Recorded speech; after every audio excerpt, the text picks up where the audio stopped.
serikali. Si serikali. Na mimi nakuambia Rigathi Gachagua, whether you like it or not, wacha vinyangarika vyako vinakudanganya. Watazidi kukudanganya. Lakini I'm telling you the truth, Rigathi Gachagua, hautawahi kuwa rais katika taifa la Kenya. Wewe umebaki kuwa mzee wa kijiji. Na ubaki kukuwa mzee wa kijiji na utanyamazia kwa kijiji. Na hiyo kitu tunakwambia Rigathi Gachagua, wewe utabaki ati kila saa ukienda kwa kanisa unaenda kuchochea. Alafu unataka ati sisi tukusifu. Hatuwezi kukusifu Rigathi Gachagua. Na mimi nasema wenye walikupiga waendelee kukupiga. Upigwe tu kabisa. Mpaka utakuja kujua hii ni nchi ya Kenya. Na tunataka amani. Vijana, mimi ninafurahia vijana Nyeri walikunyamazisha kwa kanisa na ni vijana tu. Ndio hii Kasarani vijana wamekuvamia ni vijana tu. Wale ambao unasema ati majenzi watakusaidia, my dear friend, you are lying yourselves. Hakuna jenzi atakusaidia. Hao ni PR tu wanapiga na wewe.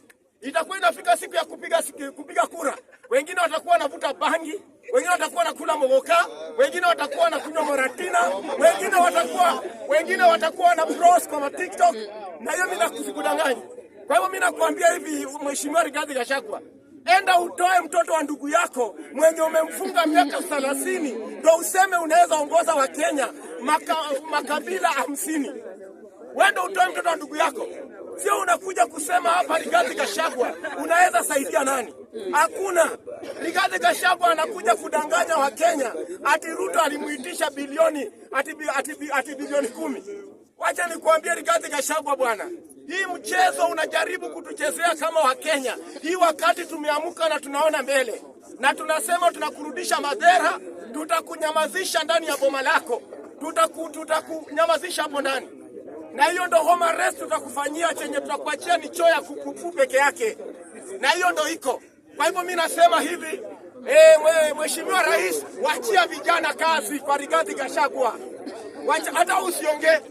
Rais Ruto usiongee. Vijana wameshachoka na vijana wamesema watadili na Rigathi Gachagua.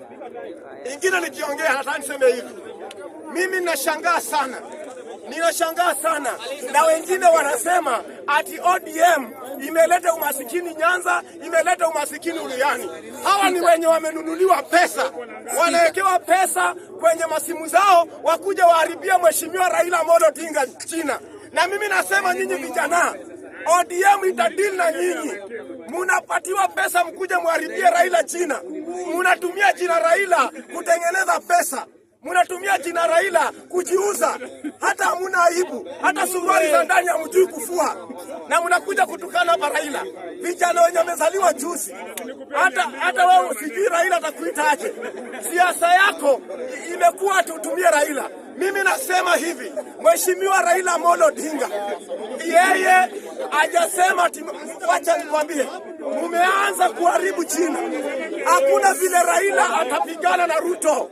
Ruto ni mtoto wa siasa wa Raila. Hii michezo mnapanga ni uongo mtupu. Na sisi tunasema hivi, Mheshimiwa Raila Amolo Odinga, yeye hajasema atapigana na Ruto.